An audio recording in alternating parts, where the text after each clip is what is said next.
Mga kapatid, very common na passages. Let's open our book. Let's open our Bible in Matthew chapter 11 verses 28 to 30, mga kapatid. Okay, hinaan po, nag-feedback. Okay, ready? Come unto me, all ye that labor and are heavy laden, and I will give you rest. Take my yoke upon you, and learn of me, for I am meek and lowly in heart, and ye shall find rest unto your souls. For my yoke is easy, and my burden is light. Hallelujah.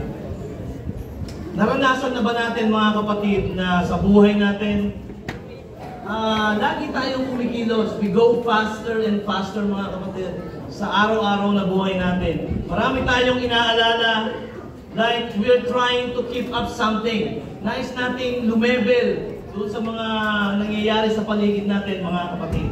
But no matter what you do, nasusumpungan natin yung ating mga sarili na nagpe-fail tayo. And there's always more to handle. Right?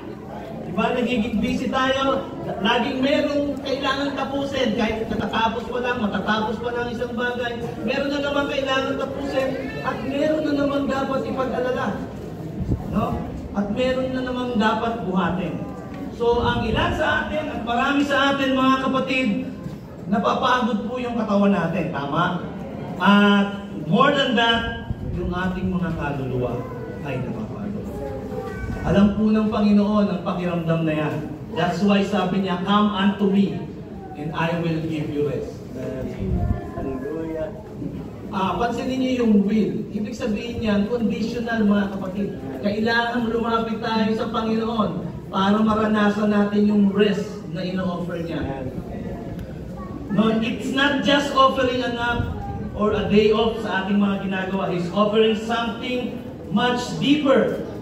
A way to live that brings peace, strength, and purpose. Ngayon pong araw na ito, nais kong magsalita sa inyo about living in rhythm with God. Because God never called us to live in rush. He called us to walk with Him step by step in rhythm. Palakpakan natin ang Panginoon. Let us pray. Humiling po si Mr. Genesis. Diba siya? Hallelujah. Hallelujah, Lord Jesus. Maraming salamat sa iyong mga salita. Alam namin, Lord, that your word will not return void sa aming Panginoon. Lord, sa oras na to, alam mo po, Panginoon, ang aming mga pangangailangan. We pray, God, that you meet with us at this time. Hayaan mo, Lord, na malayang kumilos ang iyong presensya sa bawat isa. Really give your rest sa bawat isa sa aming Panginoon. Kung meron mga naguguluhan, ang mapagod, Panginoon, we declare, oh God, rest from you. Maraming salamat for your steadfast love sa bawat isa.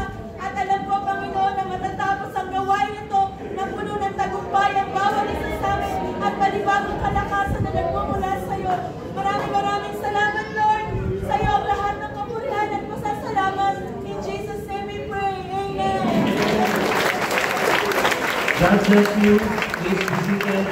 Ang message na ito ay inspired by the book called Rhythm. Dati po, mga kapatid, ang mundo natin, alam natin na perfect, di ba? At naroon po si Adam at si Eve. And it wasn't long, mga kapatid, na when they messed things up, mga kapatid, nagbago ang lahat. And consequently, that ideal world, mga kapatid, is no longer perfect. So the way we live our lives reveals that much rhythm has been lost. Nawala po yung tempo. Nawala po yung timing sa tao, mga kapatid. Hallelujah. Alam natin, inassign ng Panginoon, ng Diyos si Adan sa maraming tasks and responsibilities, and He performed them, mga kapatid. So we are to do the same, mga kapatid, sa panahon natin. Kailangan natin mag-work, and we were also created, mga kapatid, for fellowship. Not just for the Lord or with the Lord, pero kailangan din natin may fellowship tayo with other people.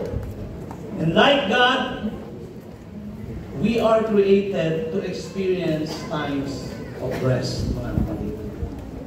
No? Kagaya ng Diyos, kailangan natin sa buhay ang pamamahinga. The fall of man, however, changed things. Many of our relationships are fractured. And work has become burden, and the rhythm of life, has been knocked off. Sabi po ni Kevin DeYoung sa kanyang aklat sa Crazy Busy, he does not use the word rhythm sa kanyang book, but his description kung paano tayo nabubuhay, his observation sa mga tao ay nagdi-describe na tayo po ay rhythmless people. Wala po tayo sa tempo, sangayon sa timing na binigay sa atin ng ating Panginoon. Sabi niya dito, we go day after day, crazy month after crazy month, worried, upset, anxious, troubled, fussing, worked up. And every stain, every school project, every dirt sink, every surprise guest, every surge of responsibility becomes a cause for great panic, mga kapatid. Titus chapter 3 verse 3 reminds us, sabi dito, NLT, New Living Translation, once we too were foolish and disobedient. Dati tayong mga mangmang, hangal, at pasaway, mga kapatid. We are misled and became slaves to many lusts and pleasures. So lust and pleasures ang naging buhay natin. Our lives were full of evil and envy, and we hated each other. Dapat napagtagumpayan natin yan, mga kapatid. Diba? Sabi ko nga lagi kong binimension sa life group namin, mga kapatid, na tayo noon, may pader tayo in relating with our neighbors, di ba? Kasi natatakot tayo na magkaroon tayo ng anumang argument, disagreement, mga kapatid. Pero hiniligtas na tayo ng Panginoon doon, mga kapatid. No? Binigyan niya tayo ng pag-ibig. Tayo nga, minahal tayo ng Panginoon unconditionally. The same way, yun po dapat ang ginagawa natin. Wala tayong karapatang mag-condemn sa mga tao, mga kapatid. Yan po ang tandaan nyo. And we are not meant to live this type of life, mga kapatid. Hindi yan kalooban ng Diyos na mamuhay tayo out of rhythm, mga kapatid. And it would be better na we march to the beat dahil ito ay more fulfilling one and more sustainable one. Meron po akong 3 point para i-share sa inyo, mga kapatid. Una, let's define rhythm. Ito po ay tungkol sa how we understand God's pattern sa buhay natin. In music, rhythm defines as a pattern of beats, sounds, activity, movement. Kung nagpapiano ka lang mag-isa, nag-e-exist pa rin ang rhythm, mga kapatid. Kaya lang nasa isip ng tumutugtog. Pero when the full band ay tumutugtog, ang drummer po ang nag-create ng rhythm para magsabay-sabay ang mga notang kailangang i-hit. So ganun din po tayo sa buhay natin, mga kapatid. Binigyan tayo ng rhythm ng Panginoon para pare-pareho nating alam at sundan step by step ang kalooban ng ating Panginoon. So having a sense of rhythm, mga kapatid, is to be able to stay on that beat, and it also defined as movement, fluctuation, or variation marked by the regular recurrence or natural flow of related elements. Siya naintindihan. So ito po ay movement or any fluctuation or any variation na nagfo-flow, mga kapatid, ng sabay-sabay. Okay? Rhythm is about achieving things.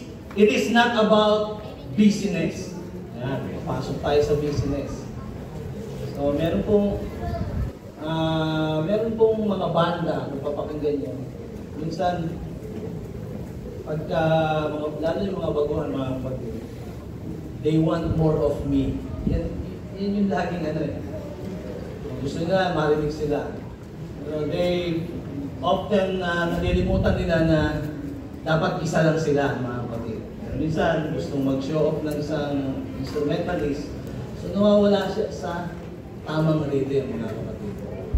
Nawawala siya sa tamang rhythm. So ang nangyayari, nagkakaroon ng chaos, nawawalan na yung value ng music or ng song ay bumabagsak.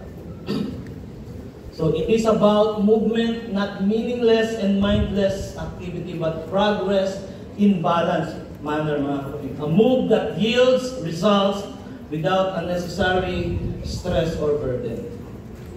So si Solomon po, mga kapatid, dinescribe niya ang isang mundo ng may ritmo. He describes a world of rhythm, mga kapatid, in Ecclesiastes chapter 1, verses 5 to 7. Carries back to where it rises. Walang science niya noon, mga kapatid. But he observes yung rhythm ng pagsikat at paglubog ng araw, mga kapatid. The wind blows to the south and turns to the north, round and round it goes. Napakatalino po talaga ni King Solomon. And verse 7, all streams flow into the sea, yet the sea is never full. To the place the streams come from, there they return again. So nakikita niya na merong cycle, mga kapatid, ang mundo. Merong pattern ang Diyos na ibinigay sa mundo.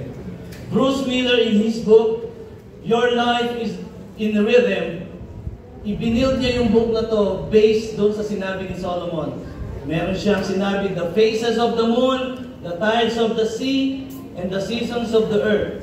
Nature is filled with cycles and seasons. Aware ba tayo dyan, mga kapatid? Diba, nung high school tayo, lahat na ng cycle ay pinag-aralan natin. Oxygen, nitrogen, life cycle, photosynthesis, kung ano-ano pa. No?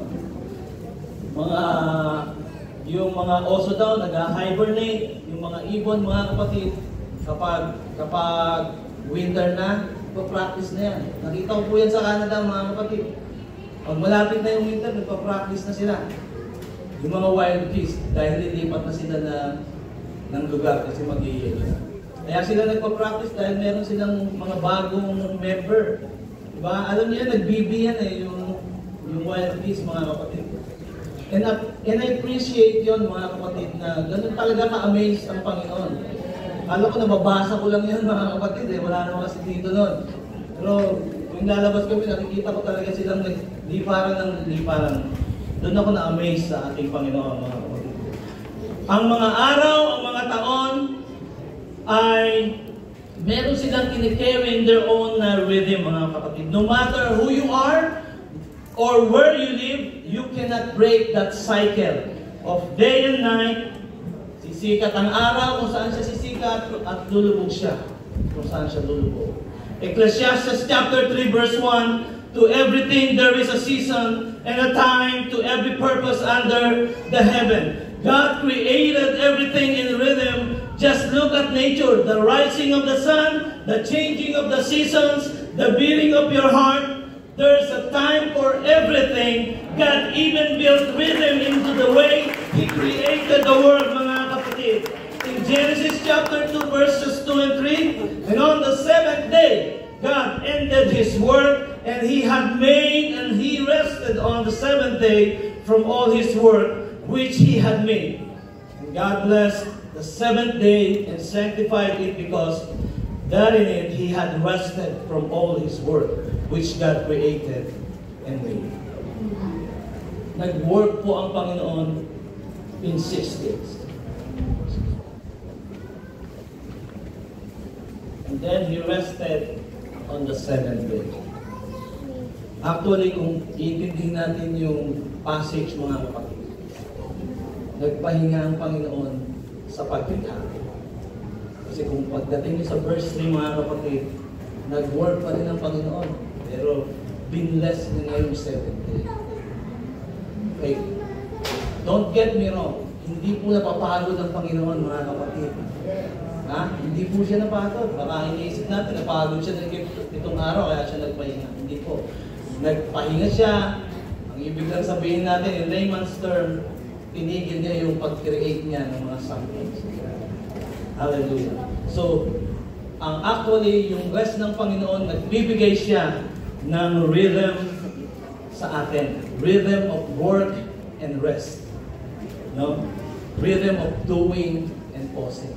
So kayo diyang mga tatay, mga nag-work, pwede po tayo magpahinga, mga kapatid. Pwede po tayo magpahinga.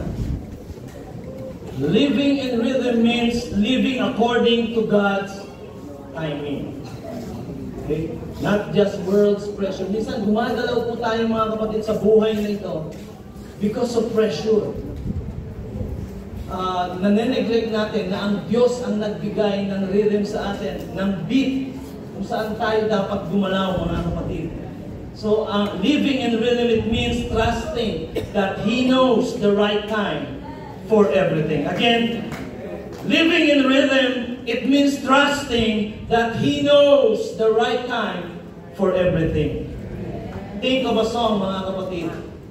Magiging maganda lang ang tunog ng kanta, mga kapatid, kung ang lahat ay in time, in sync. Kapag merong isa dyan na going slow, going faster, the whole song will fall apart. Diba? Mawala.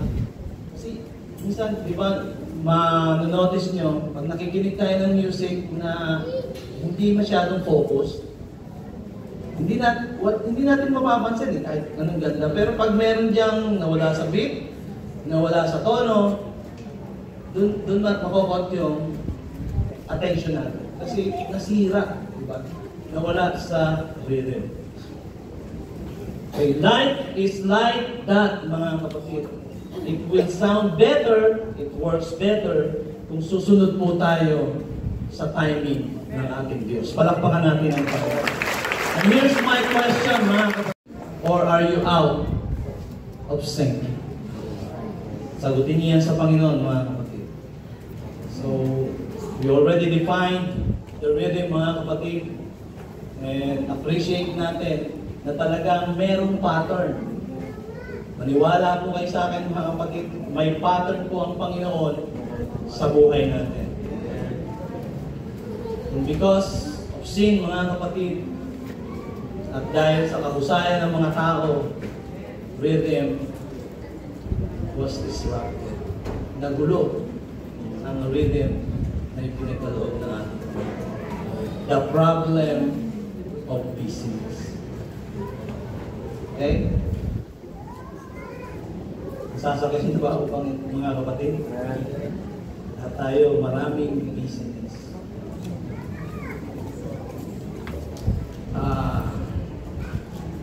Nagbigay po sa akin ng affirmation ng Panginoon dito sa message na ito. Kasi kanina sa devotion, it's about Martha. In Luke chapter 10, verses 38 to 40, ito mababasa natin dyan, na bumisita ang Panginoong Jesus sa bahay nila Martha at ni Mary. Alam po natin ang kwento, and let's talk about something we all face, called busyness. At sa ating mga magkakapatid, mga kapatid, sabay-sabay tayong lalaki sa bahay. Kung sino yung panganay, laging siya in full control, di ba? Tama? Sino yung matanda, laging siya ang kasunod na power pag wala ang magulang. At sa amin, iba lang. Gagalit na nung yung anak ko. Nung dumating, aware po si Martha at si Mary na si Jesus Christ ay Lord. That time, alam na nila na Panginoon and Master and Teacher ang dumalaw sa kanila. Hindi lang kung sinong tao na dumating sa bahay.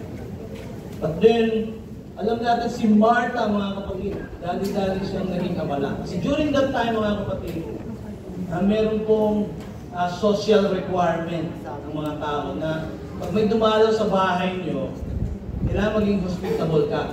Kailangan hindi mapahiya ang tahanan mo sa dumaraw sa iyo, mga kapatid. So si Martha naging abala, gawa ng gawa, mga kapatid, ng mga bagay na malayo sa Panginoon. Diba? Malayo sa Panginoon. Tayo kasi, pag nag-receive tayo ng bisita, diba, kumustahin mo muna, kausapin mo muna, bago mo mag-offer ng something. Okay. But si Martha, diretso sa kusina, mga kapatid, naging punong abala. No? Martha worried about details. She wished to please, to serve, to do the right thing, but she sometimes succeeded in making everyone around her uncomfortable. Okay? Dahil yan sa tradisyon niya. Pero mga kapatid, imbis na i-enjoy niya, nagalit pa siya, mga kapatid.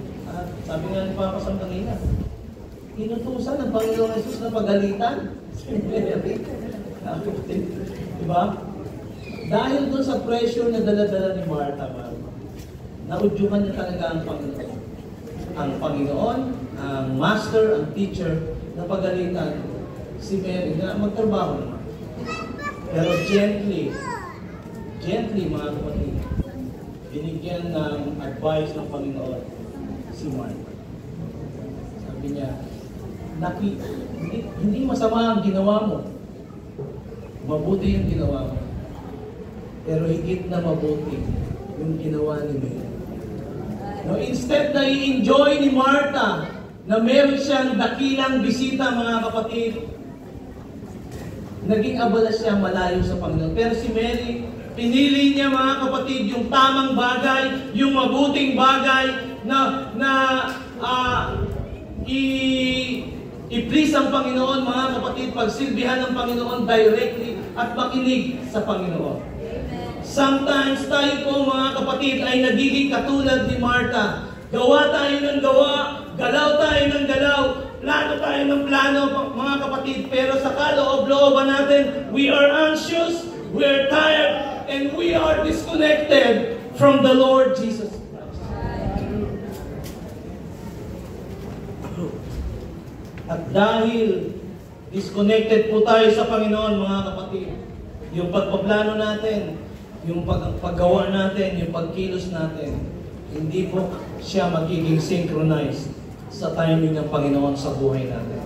And that's we're not living in rhythm with God. Palakpakan natin ang Panginoon. City, guarding it with sentries will do no good. Alam natin, yung families, established homes, mga kapatid, watchmen, ginagard nila ang city. Pero ang dalawang bagay na yon, mga kapatid, ay walang kabuluhan and pointless, maliban na ang Diyos ang nasa likod ng mga ito, mga kapatid. Don't make the mistake of leaving God out of your life.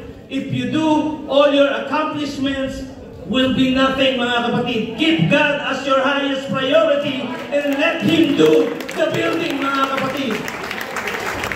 Wag na wag tayong magkakamaling iwan ang Panginoon sa buhay natin, mga kapatid, dahil pag ginawa natin yan, lahat ng achievements natin, gaya ng sinasabi ni Brother Randon, lahat ng accomplishments natin, mawawalang kabuluhan yan, mga kapatid. Panatilihin natin ang Diyos ang pinakamataas na priority.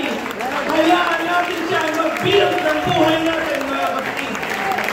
Hallelujah! Hallelujah! Hallelujah!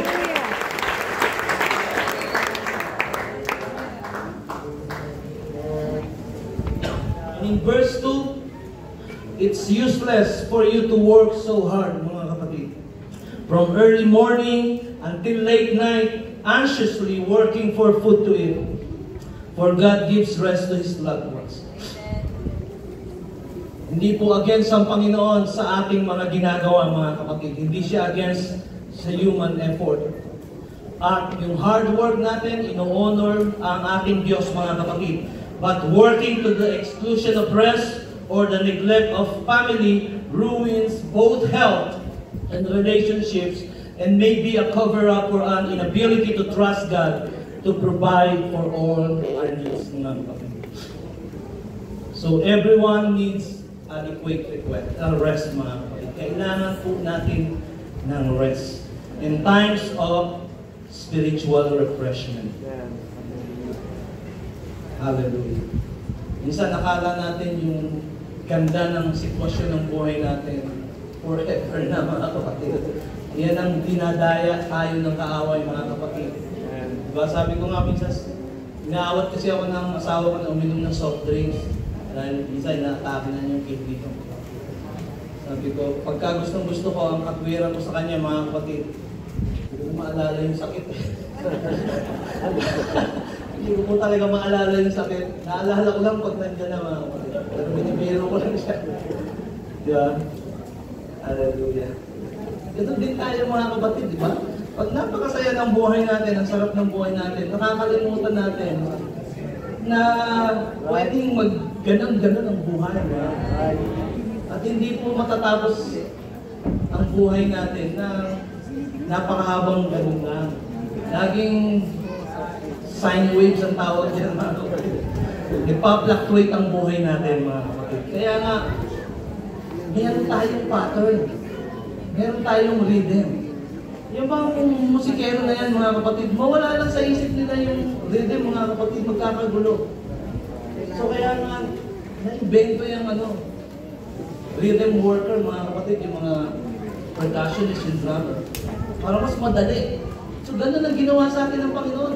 Meron tayong rhythm, meron tayong beat, meron tayong pattern, para doon tayo gagalaw, mga kapatid, para hindi tayo bibilis, hindi tayo babagal, hindi kung ano-ano yung gagawin natin, mga kapatid, kundi yung pinapagawa lang ng ating Panginoon.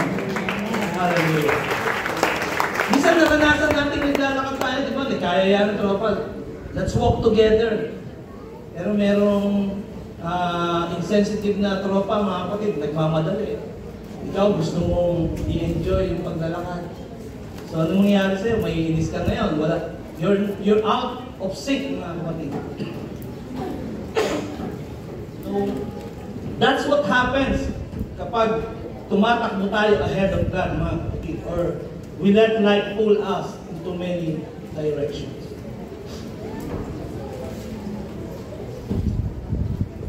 Ang ginagawa po ng kaaway, mga kapatid, kapag hindi niya tayo kayang udyukan para magkasala, palagay niya anong gagawin niya.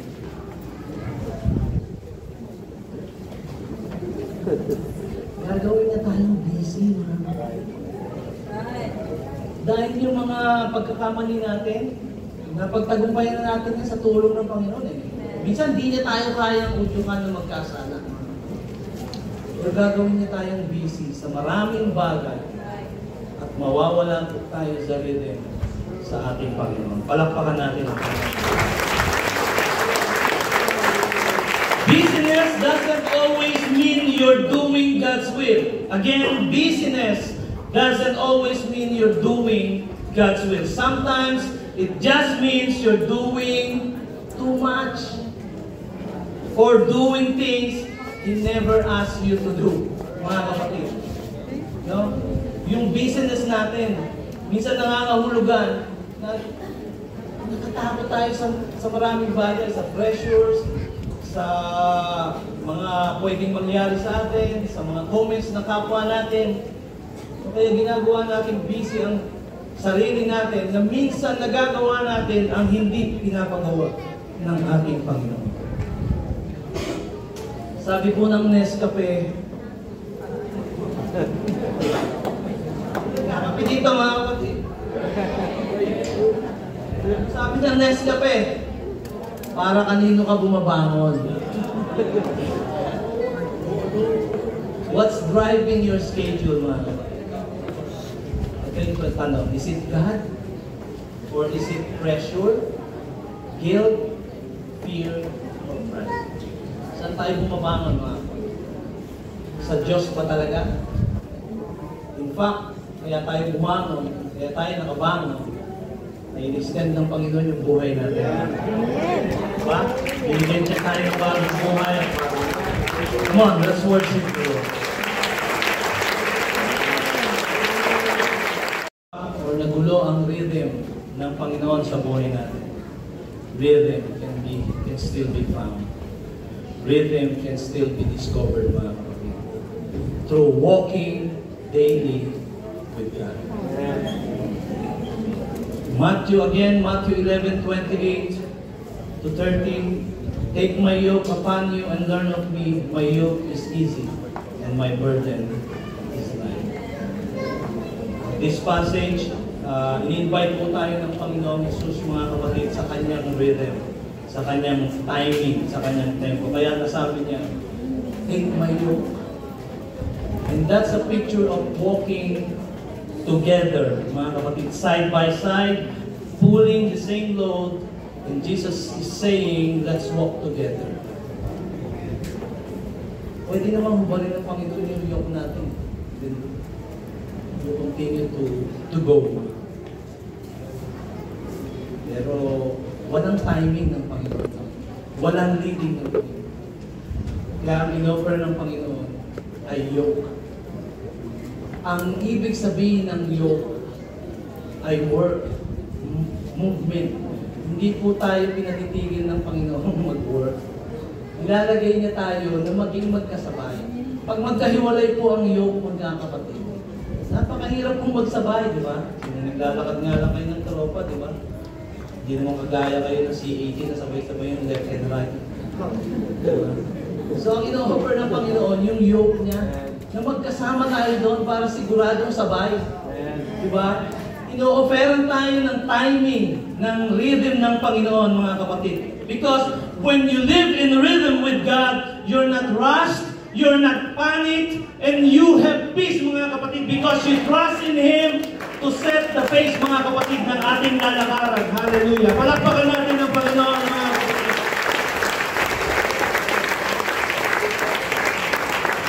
Exodus chapter 33, verse 14. My presence shall go with thee, and I will give thee rest. And this is the time na kinwestiyon ni Moses ang Panginoon. Lord, sino ba talaga ang makakasama namin sa paglalakbay na ito? Sino ba ang mag-lead sa amin? Mag-guide sa amin? At dahil sa sobrang dami ng pagkakamali ng Israelites, mga kapatid, sobrang dami na ng kasalanan nila sa Panginoon. Nagpresenta na ang Diyos kay Moses. Sige, ako na. My presence shall go with thee, and I will give thee rest. Alam ng Diyos na kailangan nila ng rest, mga kapatid. Sinagot ng Panginoon si Moses with a powerful promise na my presence shall go with thee, and I will give thee rest. To live in rhythm with God means you don't walk alone or run ahead, mga kapatid. Laging we walk with Him. Laging kailangan lumakad tayo kasama ang Panginoon. His presence, mga kapatid, is our guide. When we walk with Him, we live at His pace, mga kapatid, not the world. And that's rhythm, not being driven by pressure or fear, mga kapatid, but led by the gentle steps of God's Spirit. When you live in rhythm with God, mga kapatid, yung rest, yung pagpapahinga ay nagiging bahagi ng lifestyle natin. Not just physical rest, but rest in our soul. Ang pamamahinga o rest na ino-offer ng Panginoon, it doesn't mean inactivity. It means trust. Hindi yan yung rest na pagsandal natin sa sopa, tulog tayo agad. Relax, wala nang isip. Yung rest na pinagkakaloob sa atin ng Panginoon, mga kapatid, ay rest na maglilid sa atin na magkaroon ng buhay na maayos, hindi laging nagmamadali, hindi laging nagpapanik, at walang anxiety, mga kapatid. Isaiah 40 verse 31 tells us, they that wait upon the Lord shall renew their strength. This reveals kung papaano natin matatanggap ang kalakasan at rest na nanggaling sa Panginoon, mga kapatid, sa pamamagitan ng paghihintay sa ating Diyos. Living in rhythm with God ay nangangahulugan na kailangan nating matutunang maghintay, kailangan nating matutunang lumakad, at kailangan nating matutunang magtiwala sa Panginoon. And in return, He will give His strength to keep going without burning out. Hindi kalooban ng Panginoon na ma-burn out tayo palagi sa mga ginagawa natin, mga kapatid. If we keep living in His rhythm, mga kapatid, mararanasan natin, mararamdaman natin, mga kapatid, yung kabutihan ng Diyos, yung katapatan ng Diyos, mga kapatid, because we are in sync with the Lord. Hallelujah.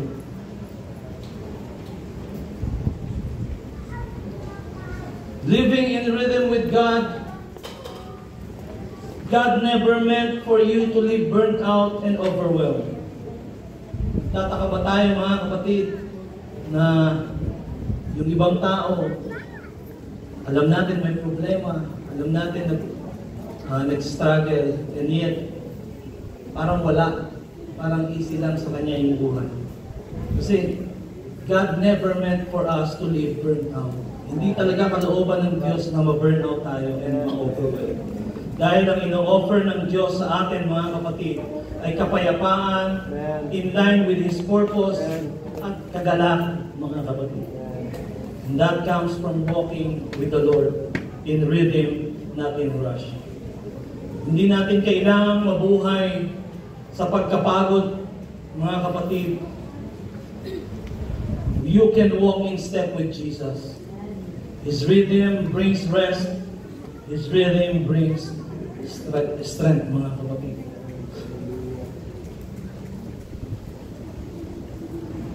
And this, my last verse, mga kapatid, Colossians chapter 3, verse 7, mga kapatid. Therefore, God's chosen people, as God's chosen people, tayo po yun, mga kapatid. Holy and dearly loved. And this is the command, mga kapatid. Clothe yourselves with compassion. Again, clothe yourselves with compassion. Kindness, humility, gentleness, and patience. And this is the hard part, mga kapatid. Bear with each other and forgive one another. If any of you has a grievance against someone, forgive as the Lord forgave. And over all these virtues put on love, which binds them all together in perfect unity. Kapag ang iglesia, mga kapatid, ay wala na po sa pagkakaisa, makikreate po yan ng division. Yung tropahan, yung barkadahan, okay po yan, mga kapatid. Pero pag nag-create po yan ng division, mga kapatid, hindi na po yan okay. Wala na tayo sa rhythm ng ating Panginoon. Hallelujah. Ang nagbabind sa lahat ng mabagay na yun, mga kapatid, ay ang pag-ibig ng Panginoon. Kung wala yun, mga kapatid, mawawatak po tayo. Wawasakin po tayo ng kaaway, mga kapatid. Bear with each other and forgive one another. Marami na pong beses na halos nagko-connect ang mensahe ng Panginoon sa atin, mga even sa conference. Ang problema natin, hindi lang sa atin, ang buong iglesia ay relationships, mga kapatid. Nawawalan po tayo ng forgiveness, nawawalan po tayo ng humility, at nakakalimutan natin kumilos at gumalaw sa rhythm na ibinigay sa atin ng Panginoon. Remember, yung pinreach ko dito, mga kapatid, the most beautiful song ay ang Panginoon Jesus, yung ginawa sa atin. Then that most beautiful song, pag hindi tayo sumabay dun sa rhythm, mga kapatid, magkakagulo yung beautiful song. It will fall apart. Tumayo po tayong lahat, mga kapatid.